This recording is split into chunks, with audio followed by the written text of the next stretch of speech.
What's going on, everyone? How's it going?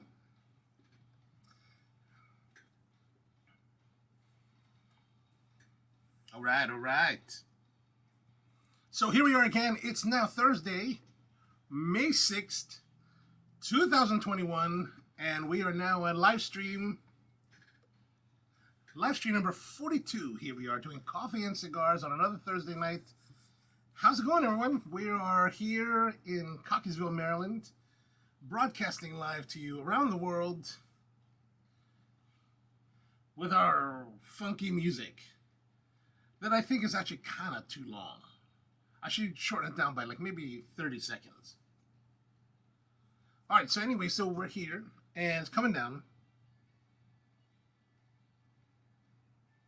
All right, so here, welcome back. Thanks for tuning in. Really appreciate you spending another Thursday night here with me, and we're doing coffee and cigars as always. Tonight we got a special coffee, and I'll tell you about that in a moment. We're also smoking the Carolina Blue Maduro Toro, which is a re-release, actually, turns out. And so we got that tonight. So we got this coffee. So let's go to the coffee. The coffee tonight, we're going for something really kind of different and special, really off the book. Like sometimes I go with some coffees that, like the last couple weeks we've done these New York 2-3 coffees, which are kind of premium level coffees instead of specialty. This time we're going to go with full-on grocery store style. I thought we'd come and taste the Folgers. Oh yeah, the Folgers Classic Roast. This is, whose product is this now? It was Procter & Gamble's for a while, and now it belongs to J.M. Smucker, is that right? Smucker, J.M. Smucker Company. And this is conglomerate coffee. This is the kind of coffee that coffee purists, typically like myself, will poo-poo and puke over because it's terrible stuff, right? It's terrible stuff. But you know what? We always talk about how terrible this kind of coffee is, but we never actually try it. So let's try and find out. So this is the Folgers Classic Roast. And the Classic Roast is one of these coffees that's, you know, it's their medium. This is kind of what they've always this is sort of the coffee they've always put out traditionally for the last 100 to 30 years. Like they actually started, Folgers story goes back prior to the Civil War. And, you know, so it's been around a long time. There was actually a guy named Folgers. What is his name? He's a real dude. He's a real dude. I didn't know this till just today, actually. James A. Folger. He was the original guy. He died at 54, so he didn't live very long, which is kind of sad. I guess they don't live too long. But he actually started, he got into Folgers because basically he's from Nantucket, Massachusetts, went to San Francisco at the age of 14 with his brothers after their house burnt down and all this kind of stuff. And while the brothers went off to go search for gold in the mines, James Folger went in to work for a place called the Pioneer Steam Coffee and Spice Mills. So he worked there for a while, and then after the Civil War, the economy collapsed, and then businesses went under. So this what was it called? The Pioneer Steam Company went under, and James Folger decided to convince the creditors of the Pioneer Steam Coffee Company to, you know, pay off the credit, pay off the people that were, pay off the company's debts, and then give him money so he could buy out the partners and started his own company called J.A. Folgers. And he operated J.A. Folgers until his death when he was 54. So that's about, I think that was right around the 1900. And they kept growing. And finally, they sold to Procter & Gamble in the 50s. Is that right? Yeah, like towards the 40s, so maybe into the 60s he owned it, and then he sold to Procter & Gamble in the 60s, and they actually started with the instant coffee. This is not instant, this is actually their brew. I think this is not the brew.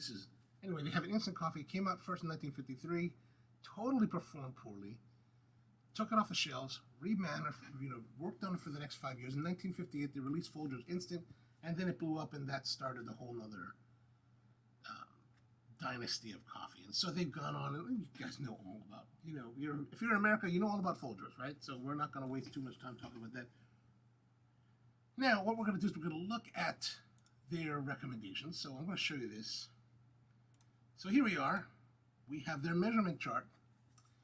And as you can see, what they recommend for their ground canister. This is ground canister coffee, right? So this is all pre-ground coffee from the canister. What they recommend is 6 fluid ounces.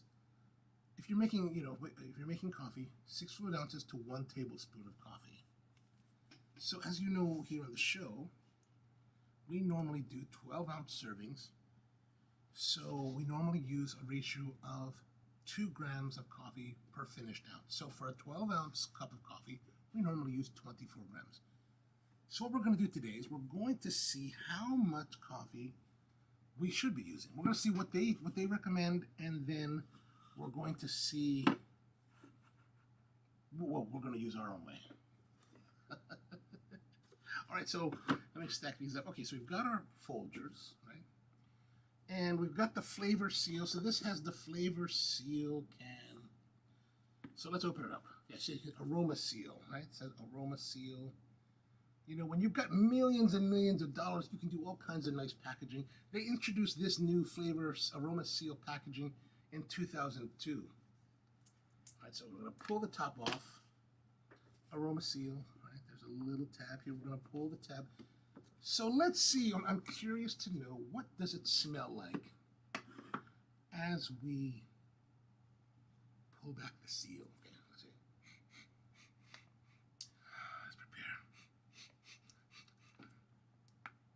Okay, here we go. 3, 2, 1.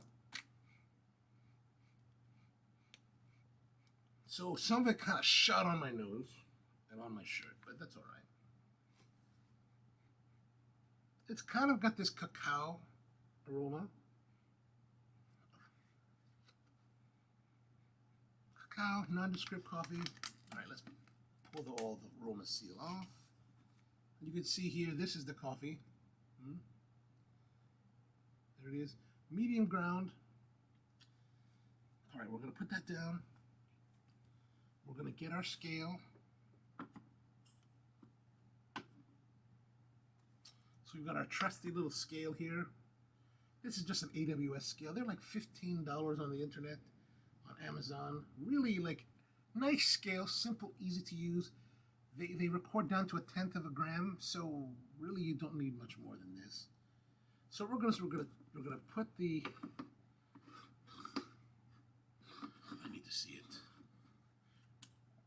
Put the scale and then the tray down, and we're going to tear the scale so it's zeroed back. Okay, so for a 6-ounce cup, 1 tablespoon, right? So we're going to take the tablespoon, we're going to give it a heaping tablespoon like this, like thus, as thus, and then put it down. And that gives us 10 grams. All right. So if we take so we're making it we'll make a 12-ounce serving. We normally use 24 grams, so we're going to use, and their recommendation is 2 tablespoons for 12 ounces. So we're going to do 1 more heaping tablespoon. Heaping like this. So that gives us 19.4 grams. But you know what? We always talk about how people always respond how poorly this type of coffee is. So we're going to bring it to the ratio that we would normally use. We're going to bring 24 grams.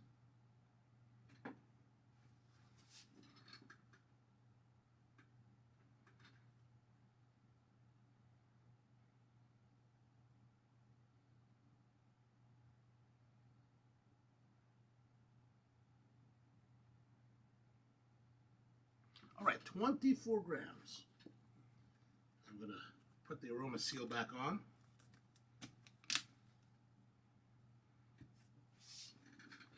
All right, excellent, excellent. Now we've got our 24 grams of coffee. Put the scale over here.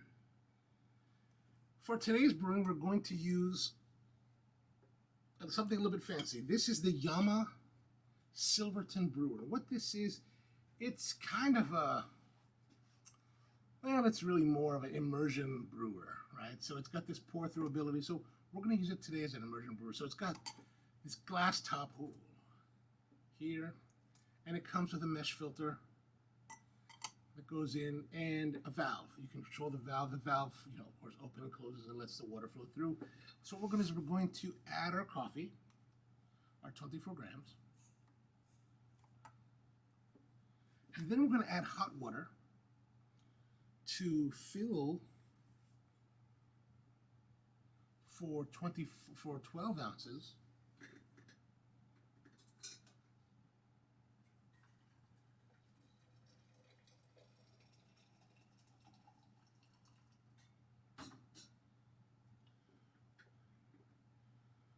So we're going to start adding, and we're going to time. I need a timer.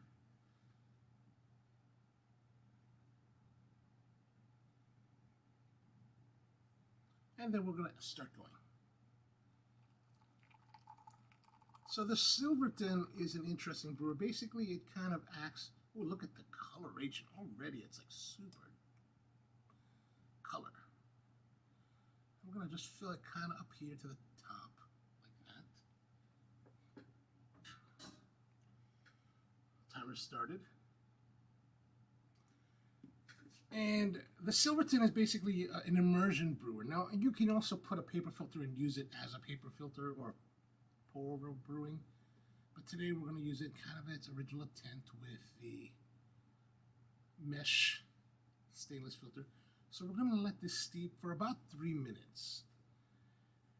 3 minutes of full immersion steeping, and then we're going to let the water, the liquid, the coffee flow through, and the mesh filter should hold back the grinds. And then we're going to see how it tastes. So the Silverton, it's an interesting brewing device. I bought it because it was kind of cool looking mainly, but I don't really know. I'm not sure exactly where it fits in my brewing, collection. Like, is it something that you use every day? I don't know. It feels kind of weird to use every day. It's very elegant looking. So it could be kind of like a French press without the French press. Like, it might be nice for table service at restaurants. Like at a nice restaurant, you get all this prepared. It's got the brass with the glass, and it's a French press. It should have like French press style results. So if you have any questions about the brewing or the coffee, put those in the comments below. I'll be happy to answer them. And if you happen to be catching this in the replay, thanks for watching, and leave your comments down below. We're going to be making a video about the Silverton and maybe some of the Folgers. So we're just passing 2 minutes, 10 seconds now. So how's your guys' week been? What have you guys been up to? Drop those in the comments. I'd love to know what you guys are doing, where you're smoking tonight, or where you're hanging out. I'm just here. The weather so far this week has been pretty good. A little bit hot, but not too hot. A little bit chilly today. Down in the mid-60s. And then supposedly tonight we're going to get down into the 50s. So that should be relatively pleasant. All right, coming up on 2 minutes, 40 seconds. If you're just tuning in, we're brewing today a special surprise coffee, the Folgers Classic Roast. Not what the specialty coffee people would be very happy with. But that's part of the reason I want to try it. Something totally different. All right, 3 minutes. So now in the Silverton, you just take this valve and you turn it and open the valve, and the coffee will now flow through. So really we're looking, why 3 minutes? We're looking for a total of 4 minutes brew time. So brew time roughly 3.5 to 4 minutes. So we've spent 3 minutes steeping in full immersion, and now we're going to open the valve and let the coffee flow through with the idea that it will finish between 3.5 to 4 minutes and get us the ideal brew time. With hopefully, and so we used 24 grams of the Folgers with about 350 milliliters of water to make 12 ounces, and that should give us. We're done. All right, 344. See, works pretty good.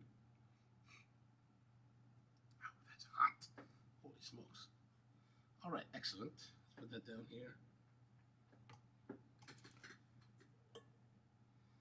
All right, as you can see, here's the coffee. Actually, that looks pretty light. Actually, maybe I mean, not light, but it looks like it doesn't have enough liquid. All right, let's have a look at this. Ooh, that looks really, it looks thick and viscous and forbidding. Actually, it looks very forbidding. All right, let's have, and the problem is, okay, let's have it. I can kind of feel the aromas wafting over my nose from, you know, about a foot away.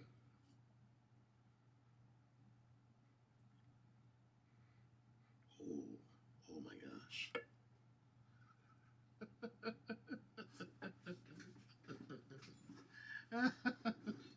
All right, so okay, let's have a look. Let's have a look. Let's see how much we made. All right, so this is about a 6-ounce cup, and we only have this much left. So we're definitely talking about a heavy brew ratio. So we're gonna, what that means, we're gonna taste it, then probably cut it down some because it's gonna need that.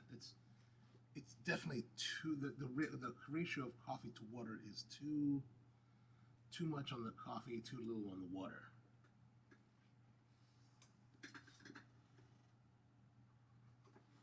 So let's have the look with the light. So as you remember, if you've seen the other shows, we've the coffee typically looks pretty thin when you put the light against it, but this one is, look at that thickness. It's all very amber, very like dark and brown and forbidding. Okay, let's all right, let's see.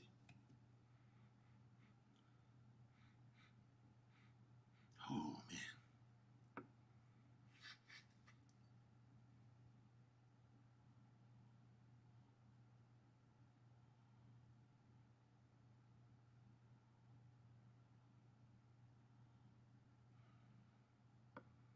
Okay, maybe we have some aromas of leather, tar. There's some tar, some earthy. It's not generally pleasant smelling. Like you want to say burnt, but it's not really burnt. It's just, all right, let's taste.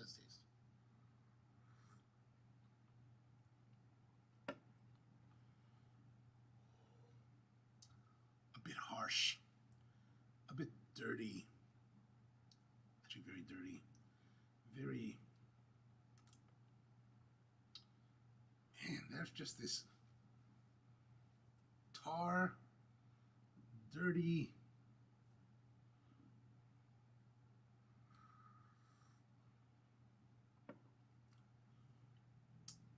rough, harsh. Like this is the kind of coffee that you drink in the morning and you will wake up. Like it's bitter. Not too bitter, but bitter, but it's more tar. Maybe like burnt tobacco, ashy.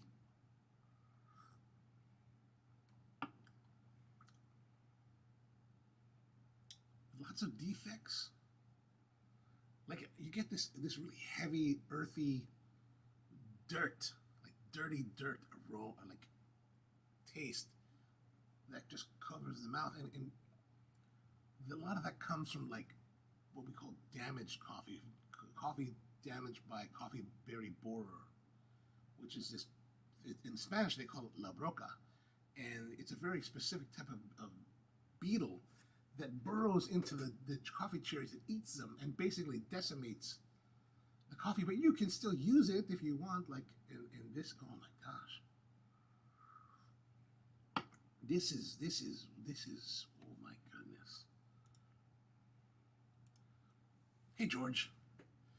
So I'm, yeah, it's the best part of waking up. Oh my goodness. By the way, George, thanks for tuning in. And my apologies. I remember that several weeks ago when we were talking about going to Tobacco Leaf, I went down there and I met up with Chad Goss, who's the chef and owner of the food market, and him and I were doing coffee for them. So him and I were talking. We went down to the restaurant to have a look at the equipment, and then we came back to the tobacco leaf. And I remember Rahul did say, "Hey, George is here." And I was like, "Okay, great. I'm gonna catch up with him." And then we got so engrossed in our discussion in the front room that I'm sorry I never came out to say hello and hang out with you. I'm really pumped about. Then I got home later that night, and I saw the message that I guess when I was at the restaurant, Rahul had texted me, and he was like, "Oh yeah, George." I was, "Oh shit, I'm so sorry, man. So I'm so sorry. I'm so sorry that I wasn't able to come and say hello and hang out. And my apologies on that. I felt really bad. I was really embarrassed about that. I'm really sorry about that. My apologies. But anyway, this coffee is okay. I said that we're talking about we need to like maybe dilute it a little bit. So let's dilute a little bit here.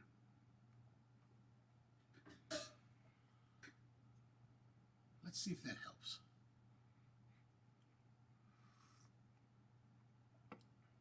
So it made it a little bit softer. It's got a little bit of a dryness on the palate.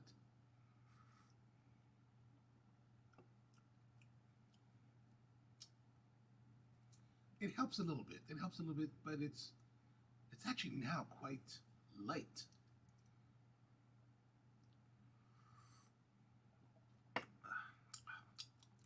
Yeah, very dry. Thank you. I appreciate that. You're very gracious. Very gracious. Thank you.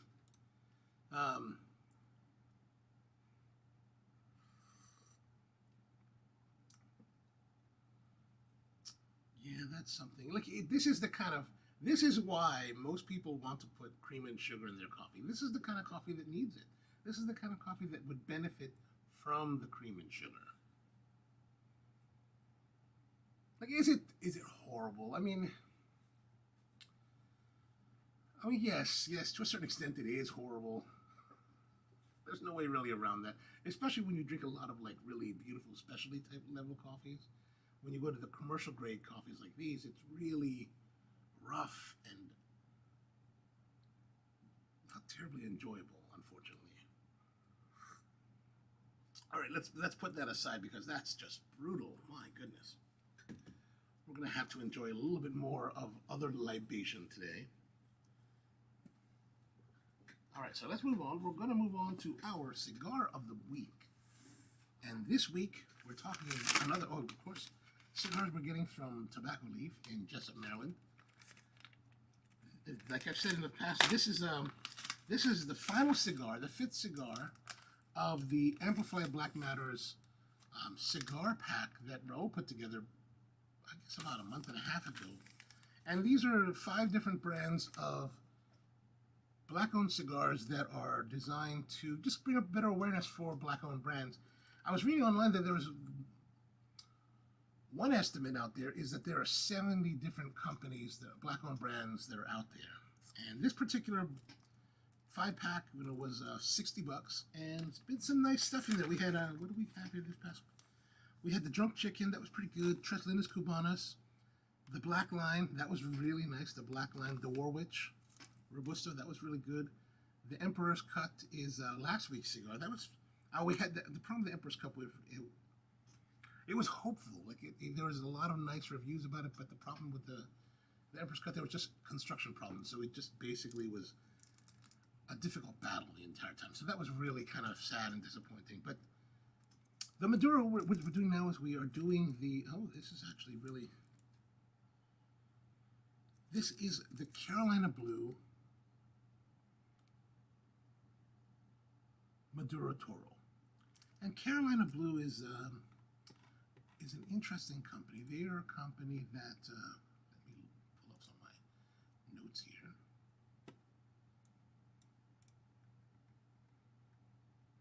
So it's a company that was started in 2016 by Army veteran Christopher Moore. And Christopher came back from his tour in Afghanistan and war and ended up meeting a guy named Francisco Dela Cruz, who is a master blender down in the Dominican Republic. I believe that the story is that Christopher Moore's family is also, part of his family is from the Dominican Republic. And The reason why it's called Carolina Blue is that his other, I guess the other part of his family did a lot of tobacco growing in the Carolinas, mostly for cigarette tobacco. And he wanted to create a cigar. After enjoying cigars, he wanted to create a cigar to release to the public that would represent him and his family. And he started by working with Francisco Dela Cruz. And Francisco owns a small place called Tabacalera Dela Cruz in Tamboril, Dominican Republic, and it's evidently a really small factory where Francisco does his own thing, and they were producing about 2,000 cigars a week for them. Things have changed. So in September, October 2019, they moved production from Tabacalera de la Cruz to Tabacalera del Puente in Villa Gonzalez, also in Dominican Republic, but it's a completely different factory, different ownership, different blenders, different people working with Christopher Moore on the new release. And so I don't really know if there was a big change in the cigars between, because when he was working with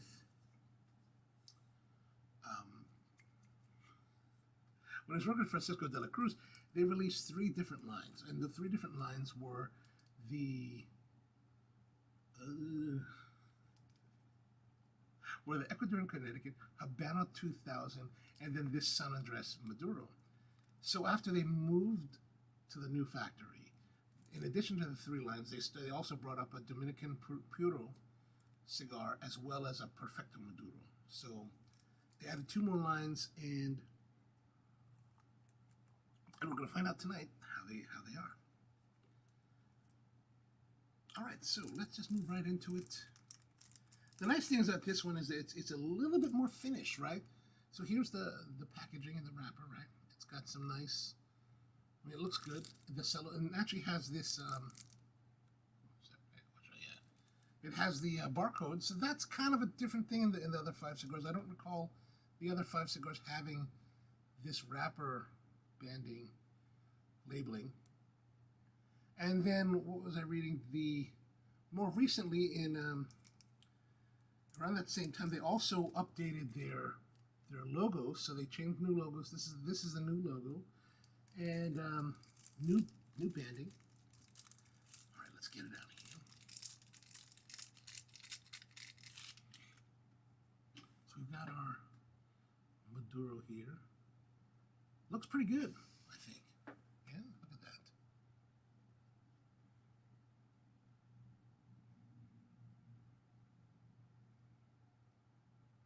Feels nice, silky, smooth, pretty. So I'm guessing because this is the new labeling, this is made at El Puente instead of the original factory.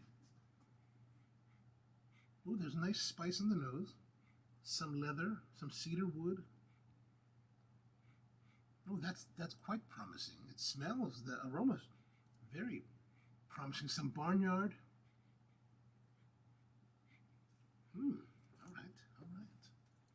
All right. Okay, we're gonna cut now. Cutting time.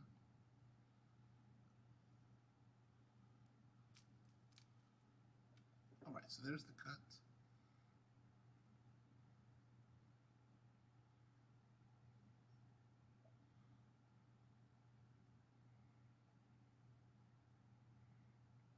Not bad, not bad. Do a little cold draw action now.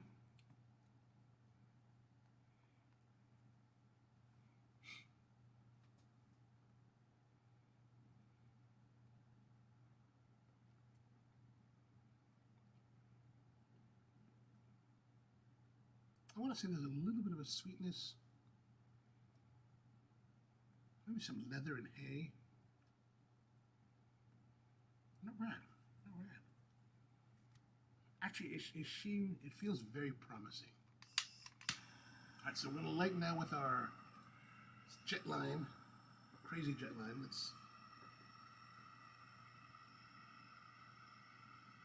You kind of have to be careful and be kind of far because there's just so much more oomph to this, and I can kind of feel my fingers getting a little bit hot.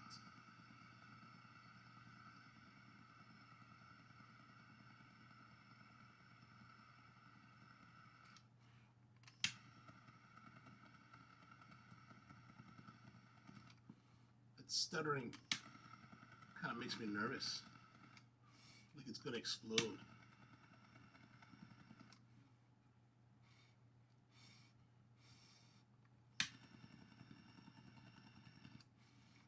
There's this little vein right there that just doesn't seem like it wants to. Right there, right at 12 o'clock, it just doesn't seem like it wants to.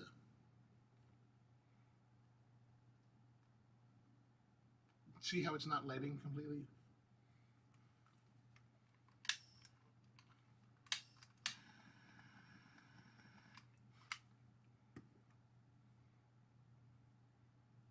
So George, what are you smoking there tonight? And smoking and drinking, of course. Good amount of smoke. Nice beginning. Smooth. A little bit of pepper, but light pepper. More like a white pepper.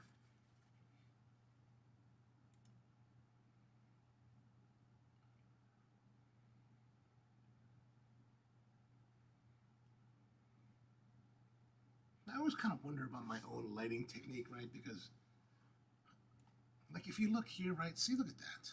See how it's got this dimple in the way that it's lit. If I roll it around, it's not as deep. So I always kind of wonder, like, I'm just lighting it too much on one side, or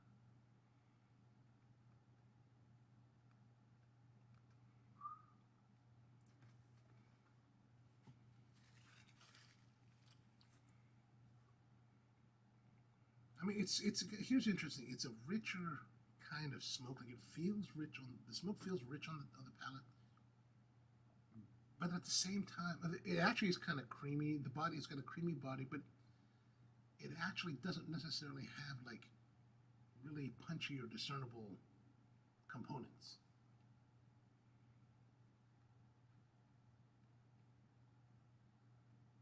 Now, I wonder if that could also be the fact that I drank this coffee that maybe is causing some kind of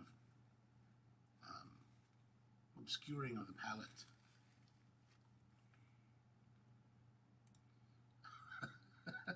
No smoking tonight. Drinking some Crystal Light lemonade. I'm lame. That's all right. That's all right. Crystal Light's a good lemonade.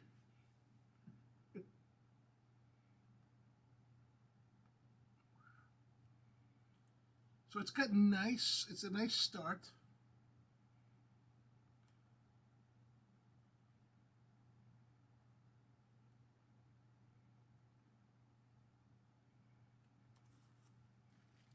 So from their website, Carolina Blue says that their goal is to create an amazing, isn't it? Their goal is to create an amazing cigar experience for all levels of cigar enthusiasts while maintaining exemplary customer service. Pride, care, and strict attention to detail goes into each cigar we make. Our company's foundation is deeply rooted in the legacy of our family's subsistence tobacco farming in the community of North Harlow in eastern North Carolina. We matured from those indelible youthful experiences and have incorporated the same pride and tradition from our tobacco fields to the Dominican Republic.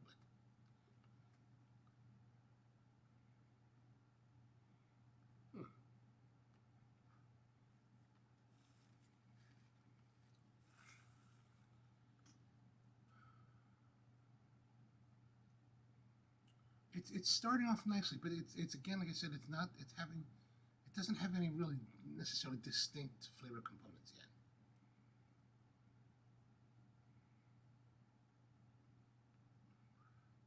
Like I'm reading on StogiePress.com, you know, it has a harsh start that moves into citrus and cream. So maybe that's what I'm getting. Maybe I'm getting a little bit of a harsh start, and it should move on. Like there was that creaminess early on.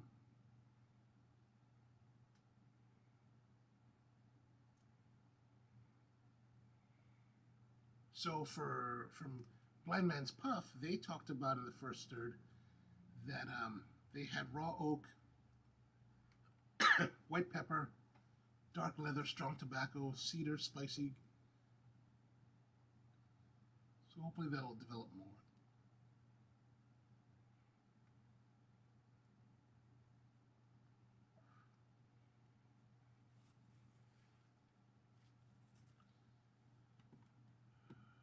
But it's interesting. It's interesting.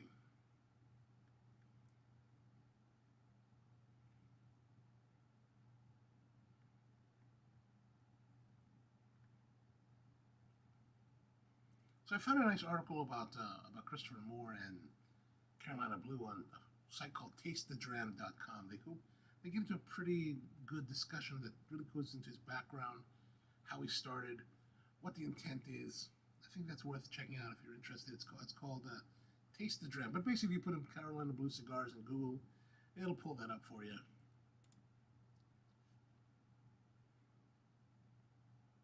Right now, I'm still getting some harshness. It's not terribly. There's a little bit of bitterness on the palate.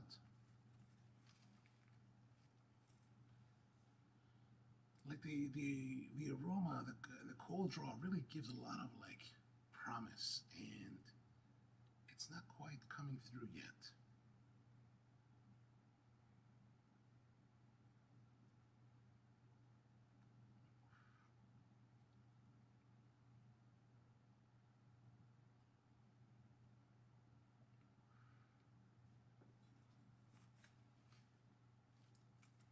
Here, let's pull up Stogie Presses so we can look at it together here.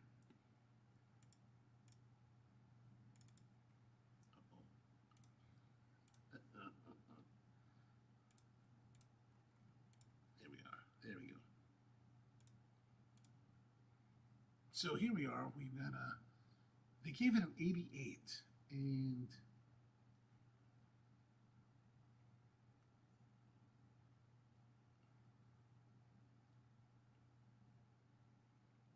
let's have a look here. I mean, the burn. Look at that burn there. It looks kind of similar to what we're doing here, right?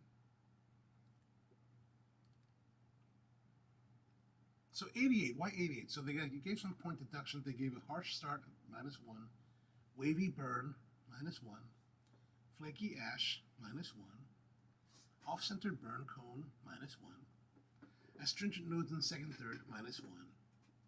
And you might want to try one. So here's the interesting thing. Or -1 might want to try one. I mean, I don't know why you might want to try one, gets the negative, but so we have 1, 2, 3, 4, 5, 6 points that are -1. But it's basically a 12-point penalty, so it's almost like they doubled it.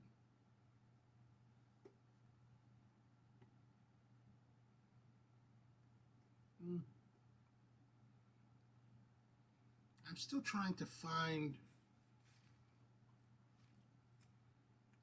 I'm still trying to measure one. I'm still trying to find the excitement there in the flavors. Maybe what I'll do is I'll add a little bit of rum to the mix. George, I'm surprised you're not drinking. No pressure, I'm not trying to say you should, just normally I know you are, but. All right, so we're going to do some Diplomatico rum from Antigua. Oh, I'm sorry, from Venezuela. And the Reserva Exclusiva.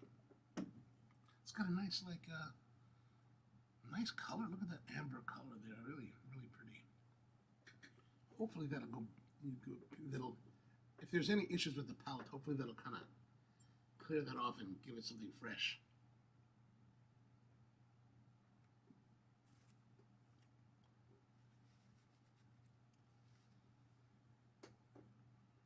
Oh, that's nice. Gosh, that is nice. There's beautiful flavor on that rum.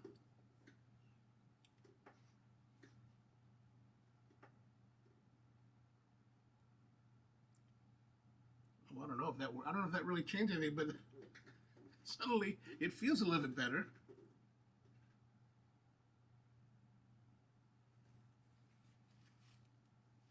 And also, I know I've been telling everyone for the last several weeks that, or for the past month, that tonight was supposed to be the Michael King show with Agonorsa Leaf, and it was supposed to be. However, about 2 Fridays ago, Michael called me and he's like, hey, we only just got the fumas, the tasting fumas, at the warehouse in Miami, so we're not going to be able to get it up there in time for the show, which was supposed to be the 29th last week. And so I said, hey, if that's the case, let's move it back a couple weeks so we can have some time to get it out there so that people have the chance to get it. So if you're watching this, especially if you're watching the replay, make sure you call Rahul at Tobacco Leaf in Jessup, and he's got the packs. They have the Rare Leaf Reserve Robusto for the show that we're going to be smoking on the show, as well as 2 Fumas little tasting sticks of the 2 different tobaccos, the Jalapa and the Esteli tobacco that Agonorsa Leaf grows. That's really been integral to their success as a cigar factory. So, and blending. So Michael's going to come on the show on next week on the 13th, and we're going to be able to talk cigars, taste the different Fumas, talk about how they're actually implementing those into their blends, and really give us hopefully a deeper understanding of the Rare Leaf Reserva. So Rahul's got that for $15 if you go and pick it up, or $23 shipped anywhere in America. So be sure to check that out.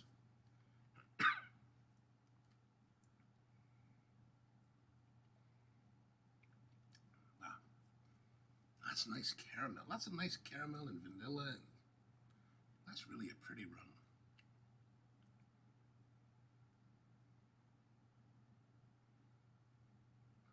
So we're still rolling through our first third, and the cigar is doing not terrible, but it's not, it doesn't feel like it's exploding with the flavors that I was hoping for. Like, in some of the reviews that I read, it was talking about, vanilla, citrusy on the palate, as well as woodiness, white pepper, dark leather, cedar, brown sugar. So I was really hoping for a lot more of that. Right now it's been a little bit muted. Nice smoke, nice construction, nice draw.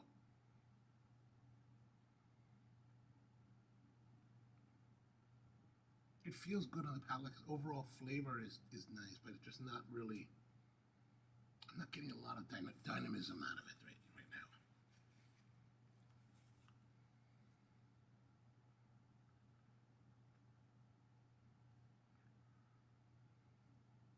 But the burn seems pretty good. It's holding together pretty well. The ash is a little bit on the gray side, not as white as I would, as it could be, I guess.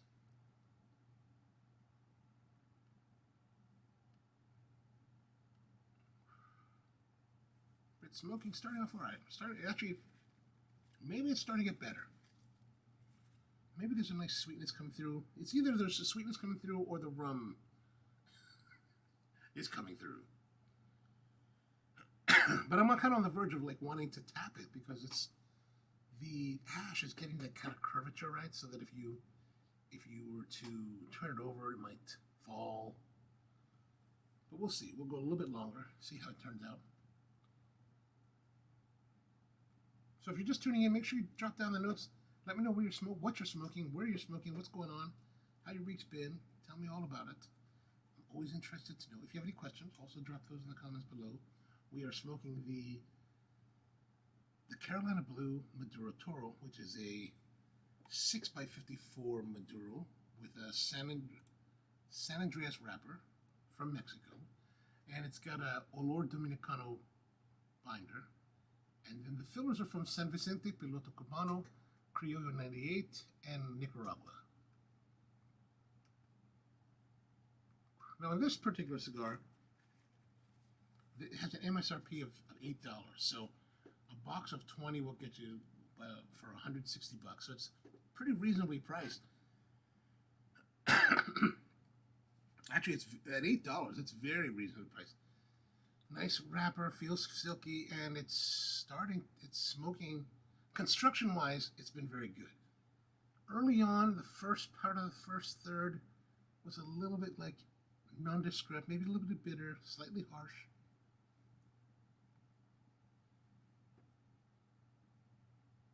But the draw and the smoke have been good, the quantity of smoke.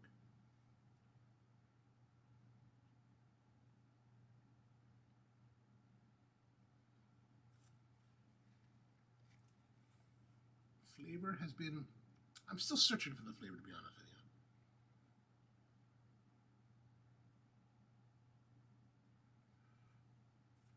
So this particular cigar was made at the Tabacalera Puente in the Dominican Republic. Originally, when they started in 2016, they were working with a company, with a factory in Tamboril that's run by Francisco Dela Cruz. And 3 years later, in 2019, last year, they moved over to a place that they call the Cigar Bakery, which is Tabacalera Puente, which is run by Eliado Diaz Santiago.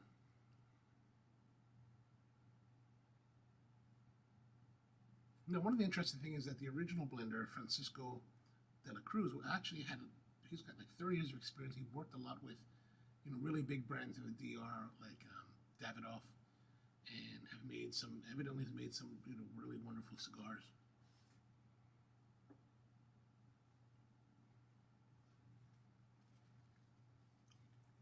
And like I said, this is one of those times where it's really so far, construction and draw has been really great. And I just don't know if it's my palate's off today, but I'm just not getting just not getting too much. It's got nice tobacco-ness overall, good construction, good draw, good tobacco, but I'm not getting like a lot of distinct notes. Like, we always talk about, like, there's notes of hay, leather, spice.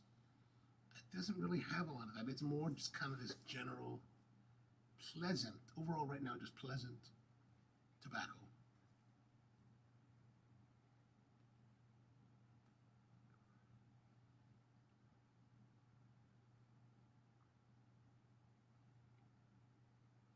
Also, if you might have heard that the Weasel Fest for Romacraft Tobacco is on for the weekend of Memorial Day. I think it's the 28th or 29th. That's Saturday. It's going to be held in Austin. They still have more tickets left. I saw a Skip posting today, and I think that tickets are $290 or $275 or something like that. If you go to the website, they'll direct you there and you can get all the information. But it should be interesting if you know a guy named a musician named Scarface.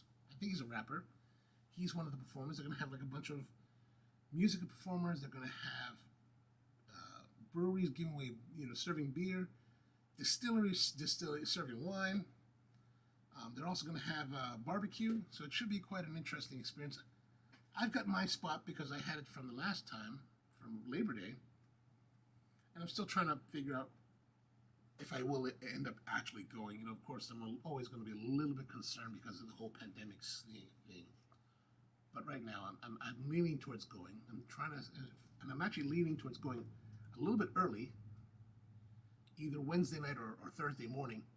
So if I end up going, I would like to do one of our shows from the Romacraft HQ. But we'll see as that comes on. And like I said next week is going to be Michael King. He's going to be joining us next week for sure to talk about the Rare Leaf Reserva from Agonorsa Leaf.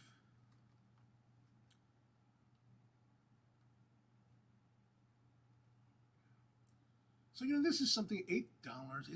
It's a nice cigar so far at $8. It's at a price point that doesn't hurt. Like, if this was at the 12 plus, like so many other cigars, that would be it'd be like very disappointing. But at $8, this could be a cigar that you enjoy and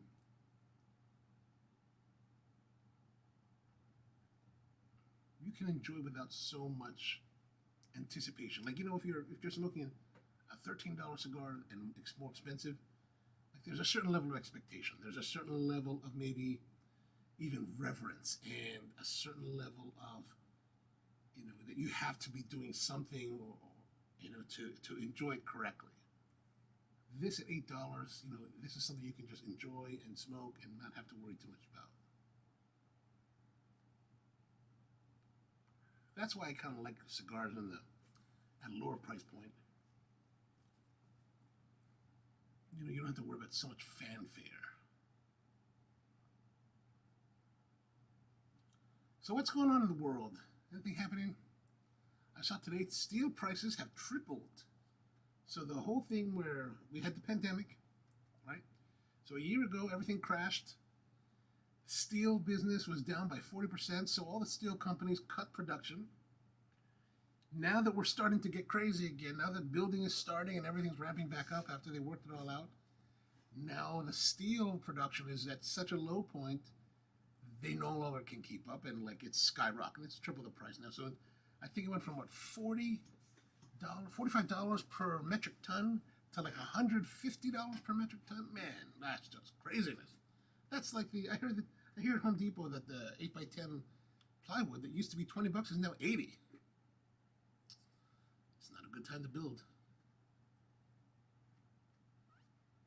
And so even like I think they said that because of all this, this has been happening for the last several weeks, and people have been buying steel stocks to the point where I think it's gone up by like 200%. And then I was reading some economists talking about, there's a heavy demand right now, but it's kind of an artificial demand because the demand is not something that, it's not like the demand is actually truly increased per se. Like it's about the same level that it would normally be. It's just that because they ramped down production for the past year, they no longer have the supply to meet the regular demand. So there's going to be an overcorrection where they're going to produce too much, prices will drop, and it'll recorrect itself. So if you're thinking about getting into steel stocks, maybe now might not be the time anymore, or maybe only for a little while longer. Like Dogecoin. Dogecoin is something, one of my friends, guy I know, he said years ago when Dogecoin came out, he bought $100 worth of Dogecoin. I don't know how many shares that really breaks down to. And Dogecoin is not even at $1 per share. So it must have been quite a lot, because they said that if you, I was reading, he posted himself that he said that his Dogecoin that he bought for $100 is now worth more than his 401k.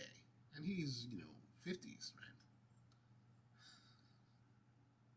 And I read also somewhere on, now this I read online, said that if you put in $100 in Dogecoin several years ago, you'd get it'd be worth over $102,000 now. So that's a pretty hell of a return. So maybe you kind of wonder, like, if Dogecoin got to $1, could you still buy 100 shares and do fairly well, make a little bit bad, maybe double your money?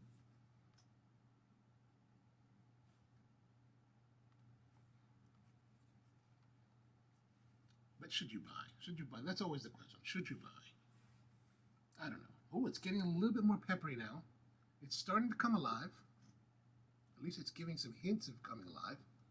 So here we are. We're really into the second third now. I'm going to pull the bands off so we have a little more room.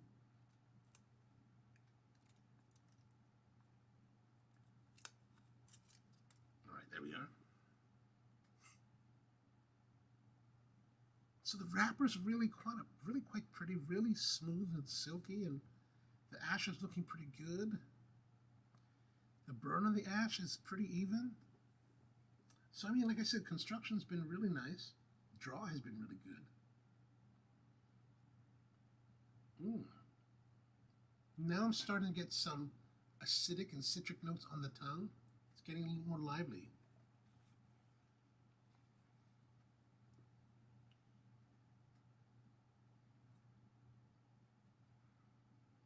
Maybe some brown sugar. That's quite pleasant. That's quite pleasant now.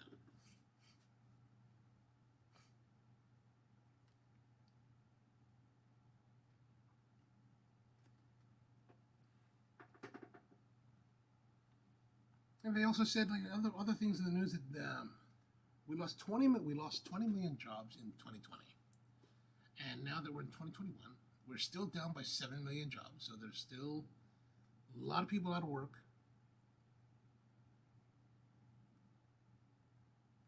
A lot of people that I know that are in the restaurant business, they complain that people don't want to come back to work because they make more money staying home on the dole.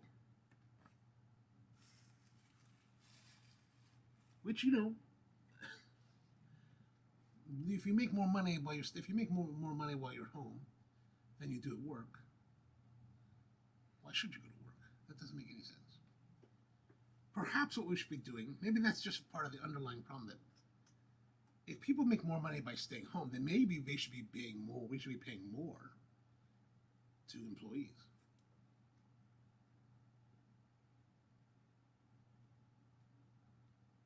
Now that gets a little bit like difficult because, you know, smaller companies like mom and pop type shops, that's much more difficult. The wage increases is much more difficult for smaller little shops than it is for bigger companies. So it's kind of a tough balance. But, you know, when companies like, let's say Amazon, are raking in billions, billions and billions and billions, especially this past year, how is it that how can they lower the rates? Like that one guy that comes into my shop, I was talking to him, he worked at Amazon now during the pandemic. They took his salary from 17 down to 15. And it's like, how would they take people's salaries down now when they're making so much money? I mean, the amount of money they're making is just insane because everybody's using their services. They can't even keep up.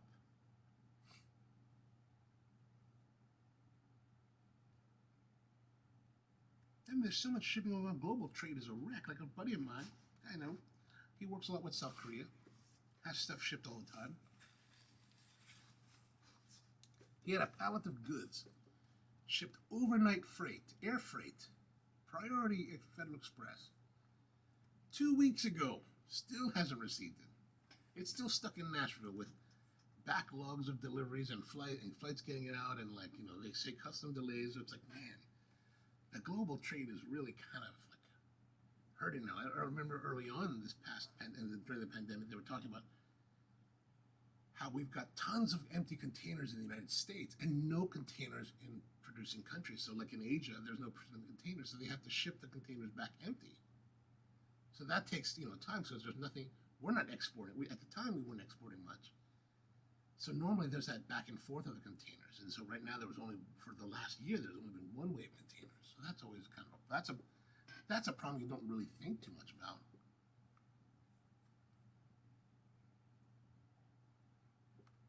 And also, if you're going to buy a house now, like I hear buying a house is crazy. Like I was reading an article today, they were talking about how if you see a house that's offered for $400,000, let's say for example, the wise move is to offer them $450,000 and maybe just give them the $50,000 in cash, or maybe even $100,000 in cash over the asking price, just so that you can jump the line. That's how crazy it is now to sell a house or to buy a house.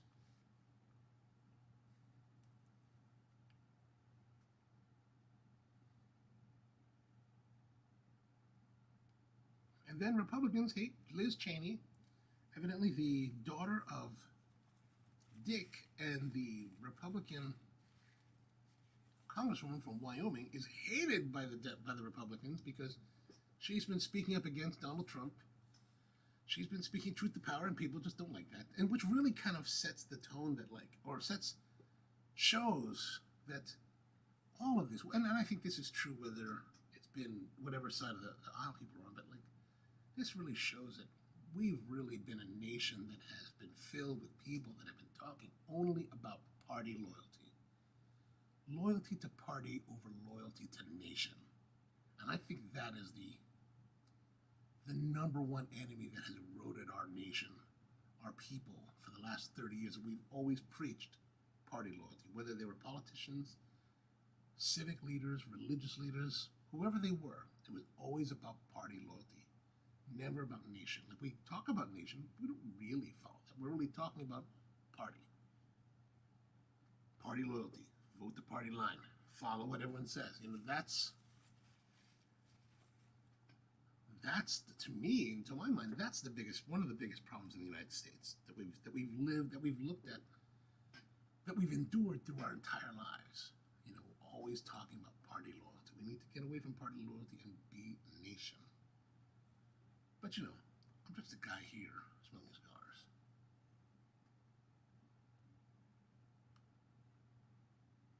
Other news, Rudy Giuliani wants Donald Trump to pay his legal bills because he's been getting hammered by the federal government.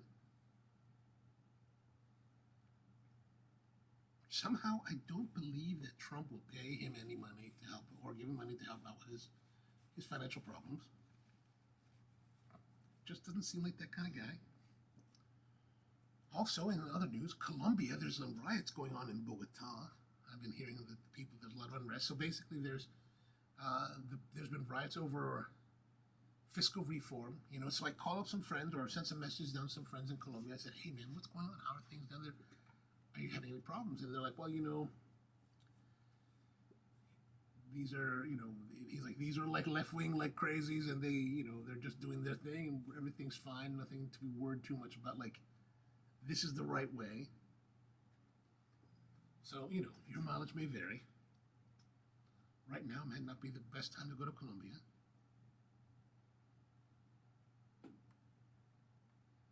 But it is a pretty country. Like, if you've ever been there, it's really beautiful. My gosh.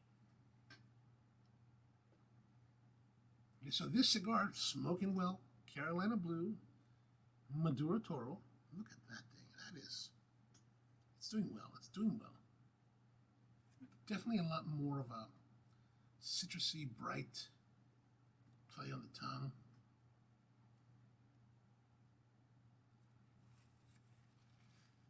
It's got a medium plus strength. So besides the citrusy note, it's really just kind of like this tobacco-ness. Like, we always try to break it down to, like, things like, oh, there's cocoa, there's woods, there's this, there's that, there's hay, blah, blah, blah. This really just has citrusy notes that are kind of on the top of the tongue, they're on top of the tongue, and then a nice round, full tobacco-ness.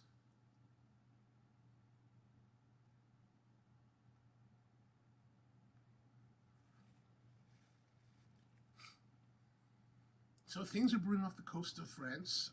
There's a place called Jersey, about 14 miles off the coast of France, and it's kind of this independent nation that used to be a great haven for tax relief, and it has been part of the British government. And so the Brits now have sent 2 warships to, I think they're going to engage the French fishing boats, because basically, I guess the island of Jersey is some kind of protectorate of the United Kingdom, and since the United Kingdom is now no longer part of the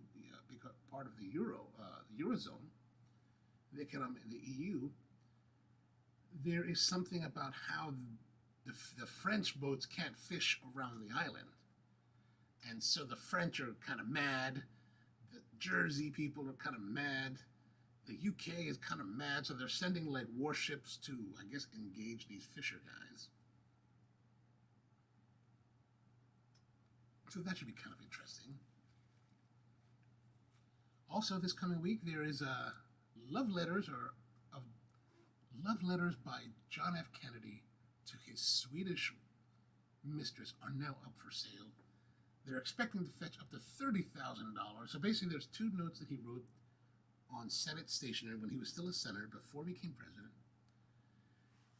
And there's this woman in Sweden that he was kind of wooing. He wanted to see her. This was like in the late 1950s. He was already with Jackie Bouvier, right? And he's trying to woo her and tell her to come to America. We can hang out together and see each other. And then they finally got to see each other a few years later after she got married and her husband came with her and Jackie was with him. And I think it's still a little bit unrequited love. They've only seen, evidently, according to what I read, they only saw each other like 3 times. I guess after their initial tryst. So if you're interested in a bit of American history, JFK Love Letters, available for sale on auction.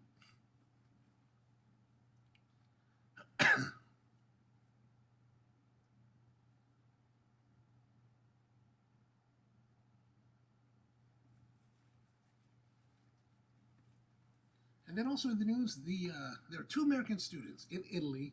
Italy has now sentenced them, put them into life sentences in jail for killing a police officer over a cocaine deal. So evidently these 2 guys, college students, went to Italy, they're on vacation or whatever they're doing there,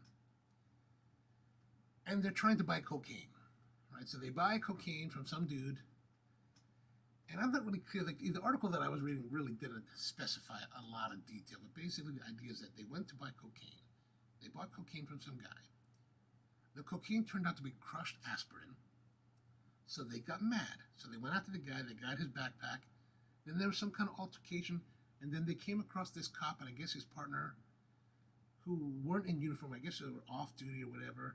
They got into a fight. They ended up stabbing this cop for like 8 times or something like that. And it's like, I mean, here's the thing. Like, I don't really know any detail other than that I just told you. And it's really kind of strange. But like, really, the bottom line is, if you're going to another country, don't do drugs.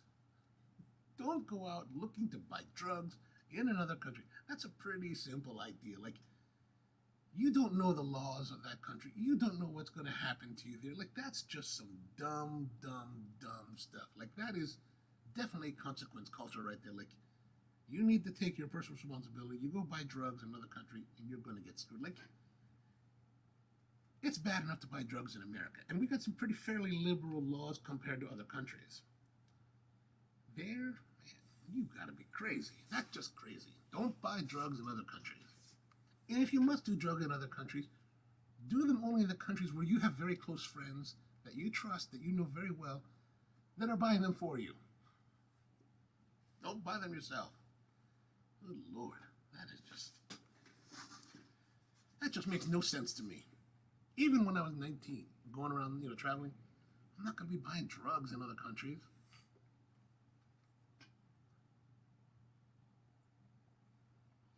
You got to be careful drinking in other countries, for God's sake. So how's the cigar doing? The cigar's doing all right. When we start out early on, it was a little bit like, kind of harsh, a little bit lost, a little bit nondescript. Now we're getting nice citrusy notes on the palate. I guess almost like drinking Crystal Light lemonade.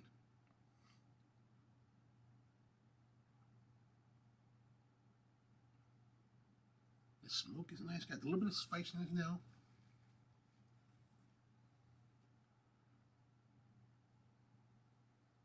And the pandemic's still going on. Like, evidently in India, it's getting really bad. Like, they're like burning people on the streets. It's that bad. It looks kind of like that scene in the last season of Game of Thrones where they're like had all the people died and they were burning them on the funeral pyres. Like, that's pretty much what's happening there.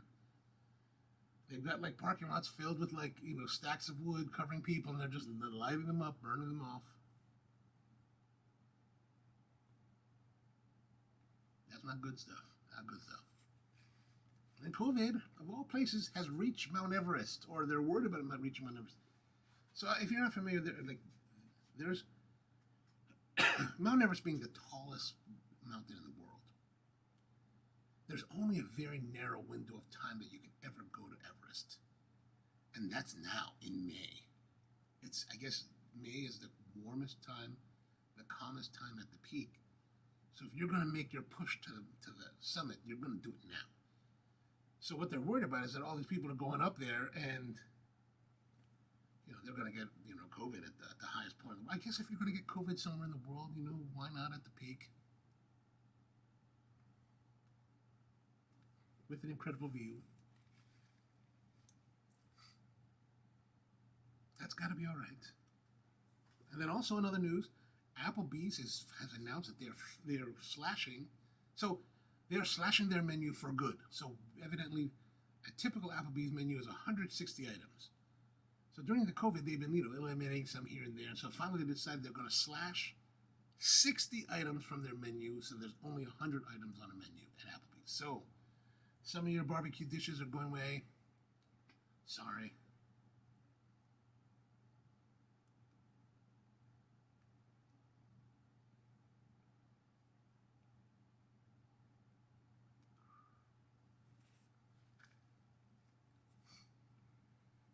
And then also in the news this week, these archaeologists that were in Isernia, Italy, digging around, came across this head, this statue, carved marble head of Augustus, the first Roman emperor. So this head dates back to 20 BC to 10 AD. I mean, this head is from a statue that was around when Christ was here. Christ was alive when Augustus was there. So, or when this statue was there. So that's kind of cool. And then today also, what was it? Today was it today? Or this morning? Yesterday? So maybe today. That blue ribbon panel that Facebook brought in to handle its business about the whole Capitol terrorist attacks. Finally came out that ruling. They said that Facebook must, investigate their role in the Capitol attacks. Basically, how Facebook's liberal or loose policies on policing have allowed a lot of the misinformation to go out there, and partially led to the terrorist attacks. And it's also part of that is also the whole thing with the old president, where he wants to come back onto Facebook, and they're like, no, you're not going to come back. We're going to give you another 6 months to figure out what's going to go on. My personal thought is maybe ban him for like 10 years, and then let him have and then follow the same standards of the the Federal Sentencing Reform Act of 1984, which basically says that there are no more parole for federal prisoners. So, if you're a federal prisoner and you get sentenced for 20 years, you serve the 20 years. Maybe you get some time off for good behavior, but not too much. You serve the entire 20 years. There's no parole, not like at the state level. I think that might be a good one. So, how these violations get 2, 3, 4, 5, 10 years suspension from Facebook, follow the same sentencing guidelines, done. Easy. That's an easy way to handle it. Easy. And then SpaceX, gosh, they're like all over the news lately because they brought that Crew X home from the ISS. They flew up there with a new crew, brought the old crew home. Everything's fine, landed, looking great. And then finally yesterday they launched the SN-15, that Mars lander, right? So that's that weird looking cone shaped thing that flies up, goes 10 kilometers, flies over, right? So it launches, flies over, falls down, 10 kilometers, ignites, reverts, and then lands. They finally got it to land. Like, they'd come close. Like, they got it all the way down and then exploded. Then the last time I think it was, they got it to land. Oh, did the landing. Waited a couple minutes, and then it exploded. This time they got it to land, and then they waited, and then they waited, and then they waited. And then it was finally a success. Like, they were able, like when you saw it land, like I saw the live, as it landed, and like, oh, they got it. But there was like this fire burning, like at the bottom of the vessel, and you're like, oh man, here it is, going to explode again. And I'm sure people at their mission control were like, oh yeah, it's going to explode again. But luckily it didn't. So I think they've really achieved something. Like now they can. I guess the idea is that they're going to fly to Mars, land on Mars, and then they can fly, to different parts of Mars, like that helicopter that's flying around Mars.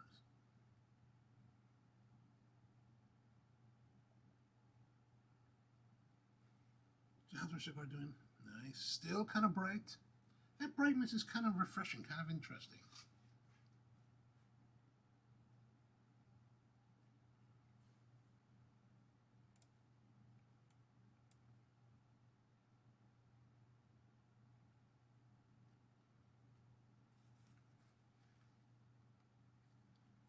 And then Dubai, what was happening in Dubai? Dubai today, I don't know if it's today, but like, Dubai has claimed the Guinness World Record for the highest infinity pool in the world. Let's have a look. Look at that. That is something.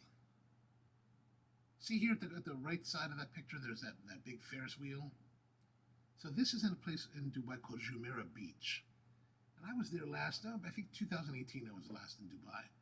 I actually stayed at a hotel that's kind of to the right of this hotel, also in Jumeirah Beach. So I do remember that they were just starting to build this hotel when I was last there. Look at that. Now, if you go there, you can only use the pool if you're a guest at the hotel. And, for the most part, hotels in Dubai are not cheap. Especially at this 77th floor. I think it's 77th floor. It's at, I don't know, let's see here. nearly 1,000 feet above. So it's at 293.96 meters, 964 feet. So almost as tall as the Eiffel Tower. I mean, look at that. Here's the hotel. This is the hotel right here. Look at that thing. That is just craziness. And there's going to be some crazy guy wearing a jetpack that's going to fly through that building. And maybe the Red Bull guys will fly their planes through it. That's just what they do there. They do those kind of things in Dubai. So it's called Jumeirah Gate. So it opened in December, okay. So that's pretty crazy. Like, those Dubai people, man, they can do all kinds of crazy stuff. Then what else is happening in the world? There's another thing that I thought was really interesting. Where is it? Can we find it? They had another dig, and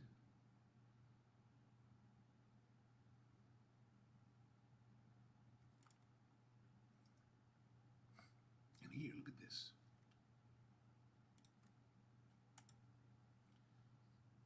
The oldest human burial in Africa was a toddler laid to rest with a pillow 78,000 years ago.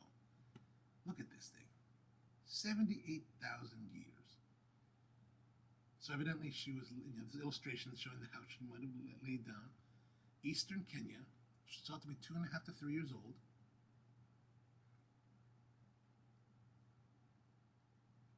So it does say that the analysis of the cave sediment suggests that the burial was intentional. So it's interesting to see how, like, ancient societies, did also bury their dead.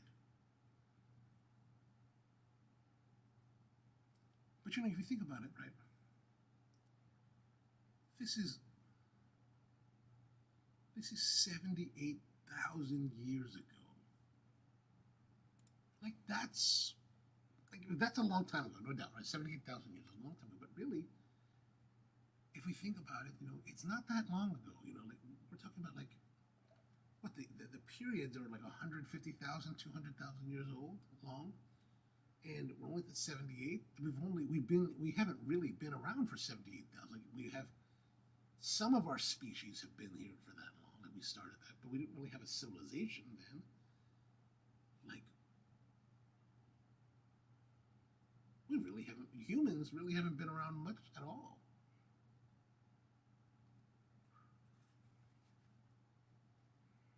I don't know, that's just what I think about it.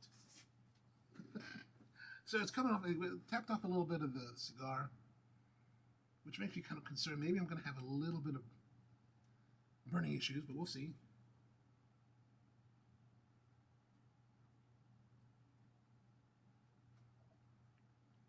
It's still nice and, like, got that citrusiness to it, the brightness.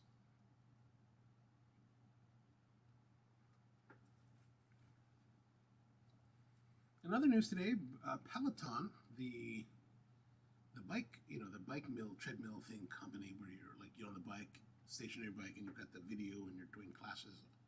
I don't really know. My friends tell me about this. I don't know what it is. But Peloton evidently issued a recall today for all treadmills that they've sold over the past year. Evidently, there's something about the design that's too high or something where people are falling, getting caught underneath it, getting injured. One child died. Terrible. I don't know too much about it because obviously I'm not really a guy that's using a treadmill.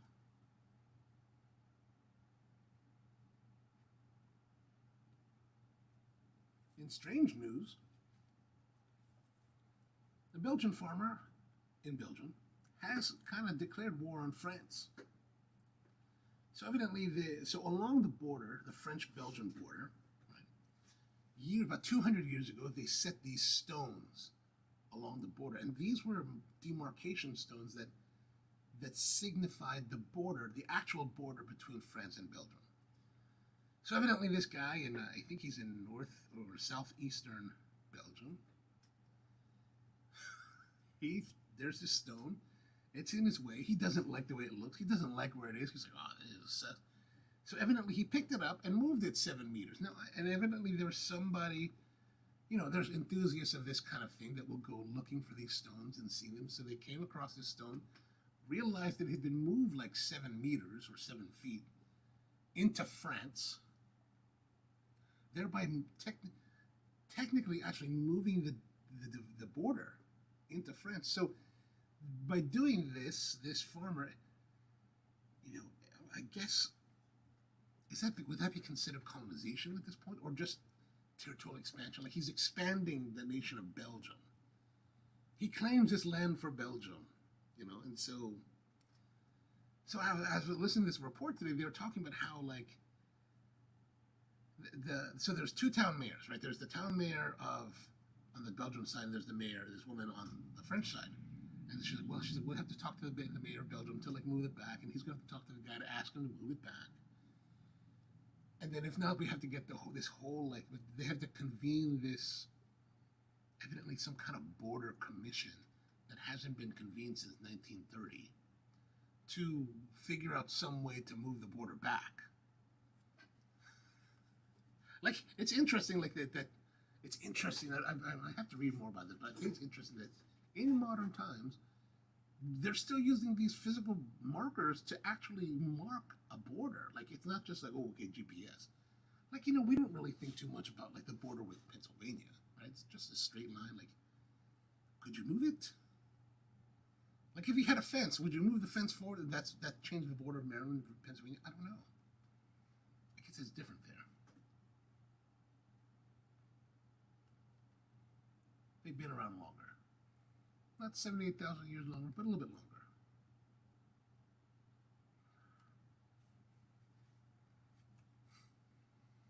Then in news that you'd think that actually came from Florida, so there's a religious group out there called Love Has Won.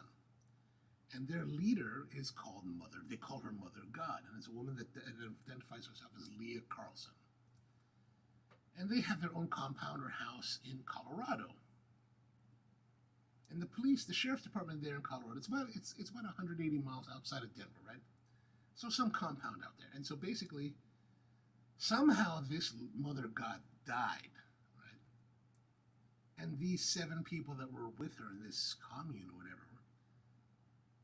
I don't really know whether they decided to, or this is what they're supposed to, what they believe in, but basically they mummified the Mother God, their leader. They mummified her, and basically she was sitting in their living room, mummified, for like 4 weeks now. And so finally, I think they were looking for or something. The police came. They arrested everybody. And they don't really, and on unrelated charges to murder. Like, they couldn't, I guess they couldn't charge the people with murder because I guess they didn't kill her. Maybe she just died. And so, but I remember the reading the blurb that one police officer or sheriff he was like, I've never seen anyone so nonchalant about a dead person in their living room. But I guess that makes sense. I mean, if this is your glorious leader of your religion that you worship, essentially, well, why would you be freaked out that he's dead? She's dead in your living room when you mummified her, right? She's part of the family. So still going on, still got that brightness, that acidic character to it.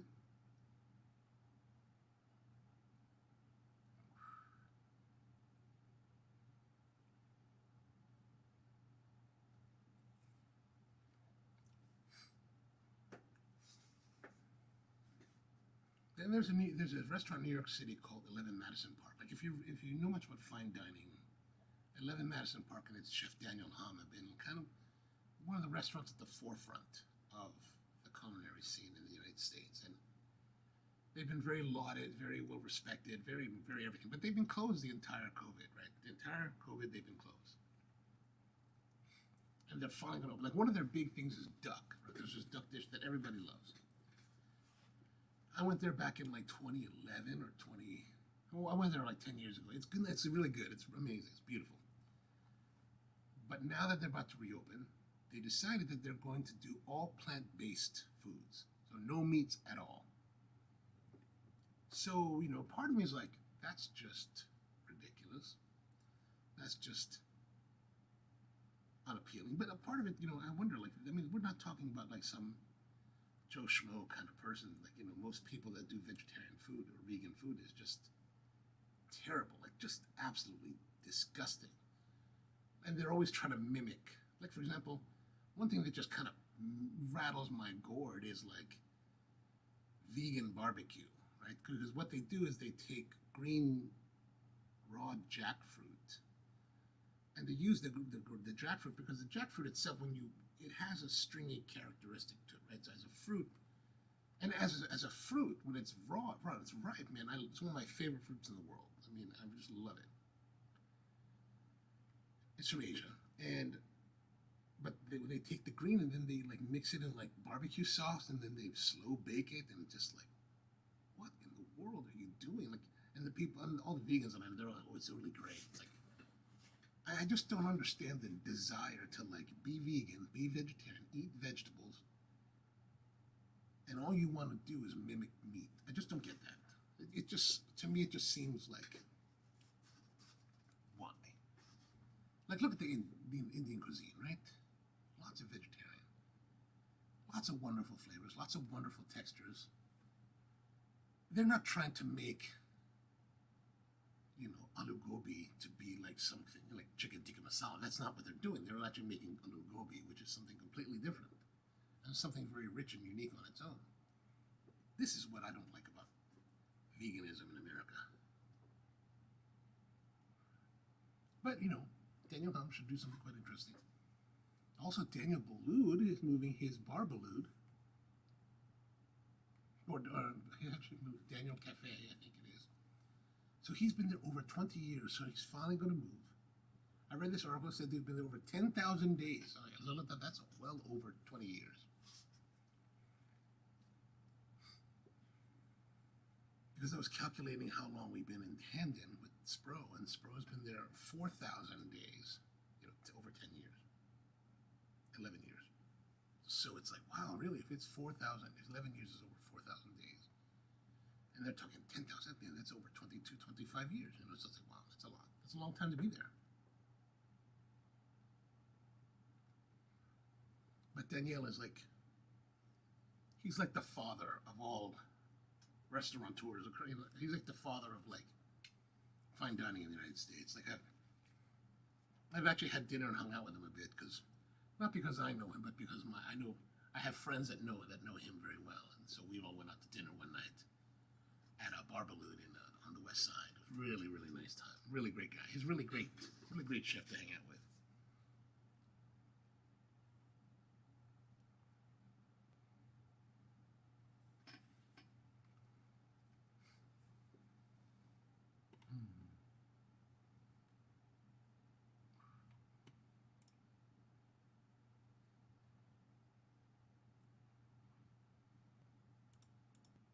And in our happy story of the week, let me pull this one up. This is actually quite nice, I thought.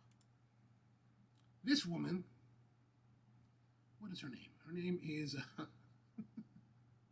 I think she's Samoan. Her name is Lavinia Lavi Mounga, Mounga, Mounga. So I believe that's like Polynesian. And basically, she was on a flight from Salt Lake City to Honolulu, which means they're proud of flying Delta, and it looks like Delta. Look at the picture here. And she had a premature birth. Like, she started having this baby, like, and you're halfway through the flight. You're past California, like, you're committed to Hawaii, like, you don't really want to turn around.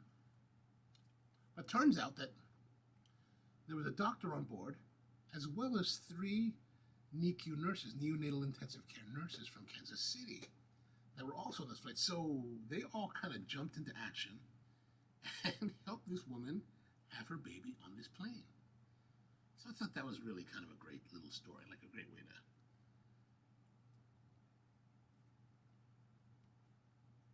But look at this plane, though. It's kind of full. Like, it's not totally full, but that's pretty full. That's a pretty full flight.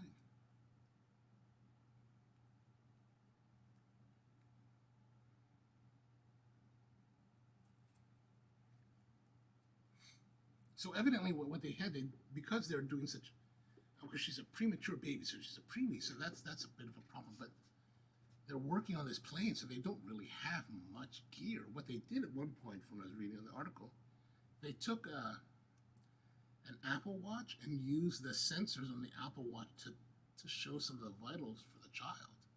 I thought that was really, really kind of inventive and creative on their part.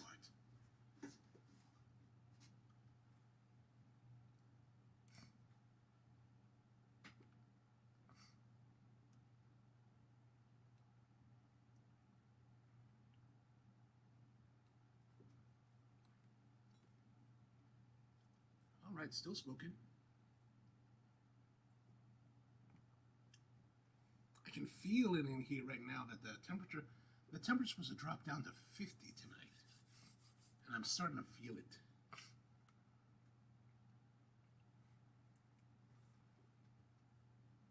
But the cigar is doing nicely. Actually, it goes really nicely with this Diplomatico now. That citrusiness is pairing well with the vanilla and caramel notes of the rum. Actually, I'm going to add a little bit more. Actually, let's taste this Fogliare.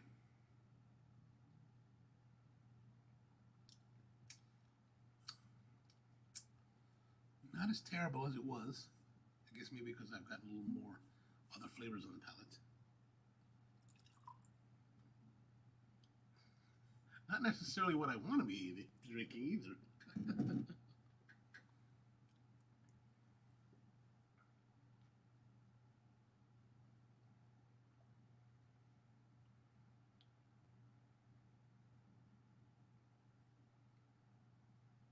But we're getting down to the end of it. It's feeling pretty good.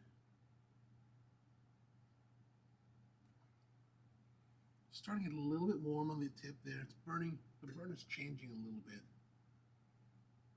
A little bit burn has changed.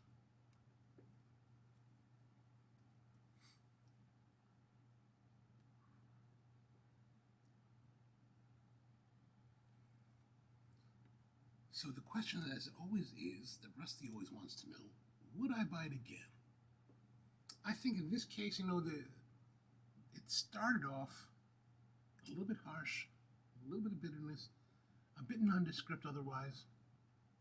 So after the first third, it moved in, started to come alive with this citrusy note, and actually this citrusy note has carried on through the rest of the cigar.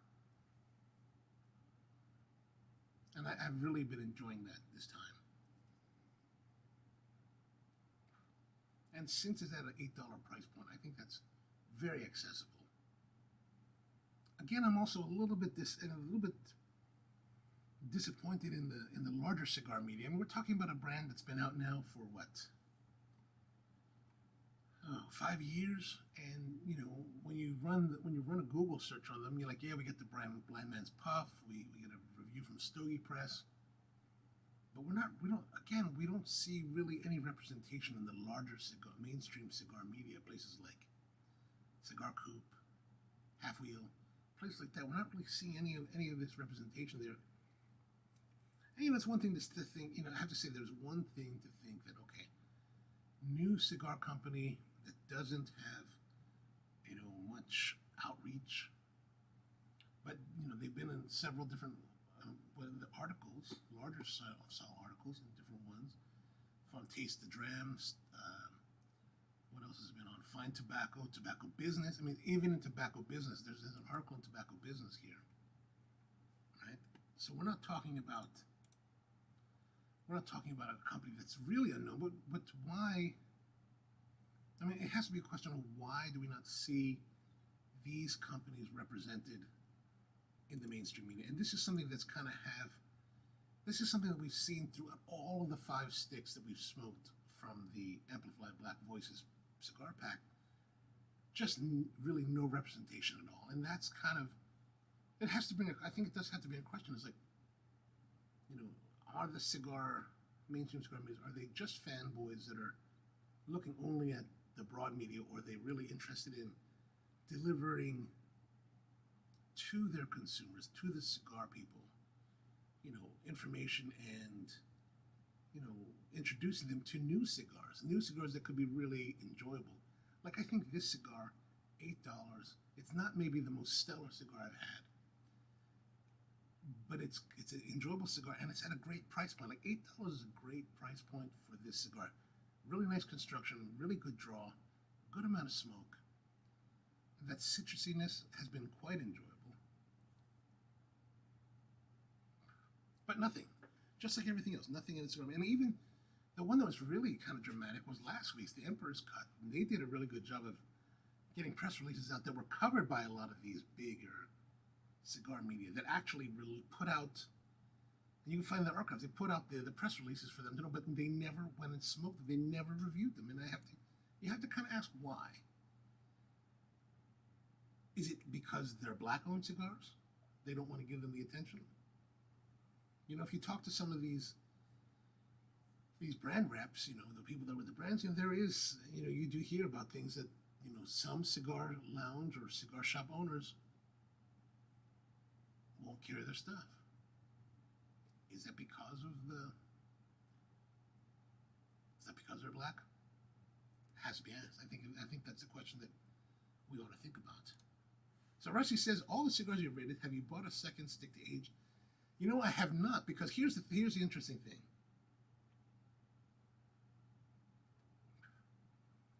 So this was these cigars. I got these cigars from Rahul as part of his Amplify Black Voices. Oh, let me go back to the main screen here. As part of the Amplify, so many elements to remove. As part of this pack, right, the Amplify Black Voices, right? So from what I was told, the idea of these was to have 5 cigars that you would buy the pack, everyone smoked them, and then they would vote on them, and whoever got the most votes, they would bring this in as become a part of their humidor offering. And so far, I guess the results, either the results haven't come in or that just hasn't happened. So I haven't had access to buy more, actually. There's no place that I normally go to that has them, any of the 5. The ones that I think that I would like to try. I mean, Emperor's Cut last week had a lot of construction problems, so there was a lot of issues with that. That was just, you know, after the initial light, it was just disaster. I mean, there's no other word for it but disaster. So I would like to try that again because it seemed like it could be an interesting smoke. I would like to try that. The black line, was it the black? Yeah, the Black Line War Witch Robusto, I think so far has been the one that's appealed to me the most. Like, I like that one. The other two, the Drunk Chicken and the Tres Lindas Cubanas, they were nice. You know, they were nice cigars. You know, I think a little bit pricier on their price points than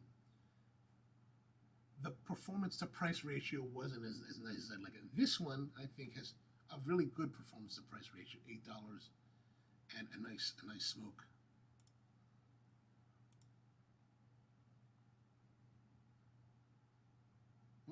Good point. What was the first cigar you rated on this platform? On the first year anniversary of Livestream. Okay, I will find that out. Actually, I should have that information readily available. Let me see here. I'll pull that up right now.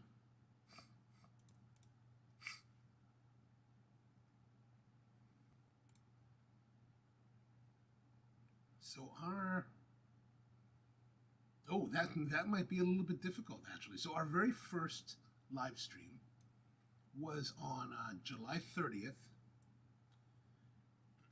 and we smoked the Perdomo Firecracker. I'm gonna have to look for that. See if I think the Perdomo Firecracker is a limited release cigar, and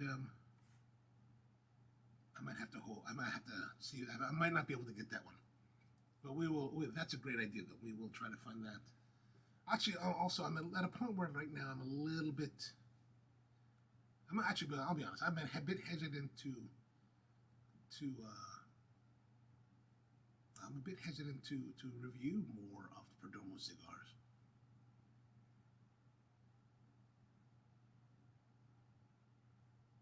You know, I'll be perfectly honest. Like, part of it is like, from what I've heard from people that work for them, they're a bit, maybe a bit abusive towards their staff. You know, they don't may not take care of them as well as we'd like to see. Also, there was this there's a podcast on Sundays called that Fuente does. Fuente and Miram, one of the growers, the guy said that it's a podcast run by this guy that grows tobacco from the Canary Islands. He does all the tobacco in the Canaries, and we did a show. So they did a 26-hour live stream a few weeks back. And so Cyrilla McLean, who was on the show several months ago, and a guy named George Brightman, who actually has been involved with cigars for a long time. He's a guy that that helped Marvin Shanken build Cigar Aficionado. So they were the people that were asked to be on this live stream, and so they had a 2-hour segment on a Sunday a couple weeks ago. So they called me up and they're like, "Hey, can we use your studio?" And I'm like, "Yeah, of course we'll do that. We'll set it up." And we did their segment here at the roastery. And during that segment, Nick Perdomo comes on and starts going on about Florida and how it's the greatest place, and Governor DeSantis is the greatest and everything. And it's just like, maybe I'm not really comfortable supporting people that believe that this is a hoax, So I'll be honest. That's honestly why I'm hesitant on doing that. I don't want to. I'll be very frank about that. But is this worth smoking again? Yes, I think so. $8, great price point. Enjoyable cigar. It's been very citrusy towards the end here, and I'm starting to lose the heat, starting to lose the power. So let me.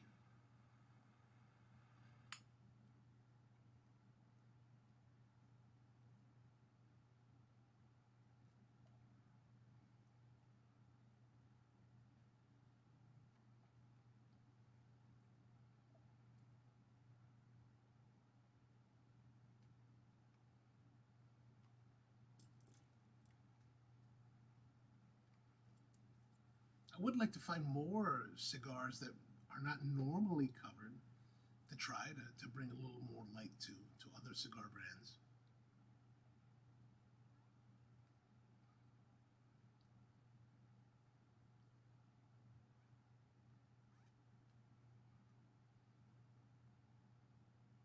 Yeah, so a little bit of the relight, it's a little bit burning hot, a little bit of biting on the tongue.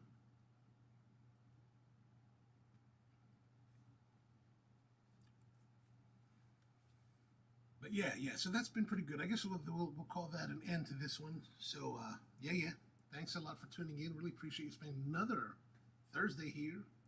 We'll be back again next Thursday. Next Thursday will definitely be Michael King and the Agonorsa Leaf Reserva Robusto. So make sure you get your pack from Rahul. It's going to be really fun, I think. It's going to be really interesting. Yeah, I think that'll be really nice. And what else there to say? So get your packs from Rahul with Tobacco Leaf. Thanks for tuning in. Really appreciate you spending time with us. And let me turn this. Oh, yeah. So we're back again next week, Thursday night, 8 p.m., doing more coffee and cigars. So be sure to join us then. And if you're watching the replay, drop your notes, drop your comments down below. Let me know what you think. Let me know what you'd like to see for future shows. Any kind of cigars you'd like to recommend. Be happy to check them out. All right, so thanks for tuning in. Really appreciate you spending the time with me again. Have a great week.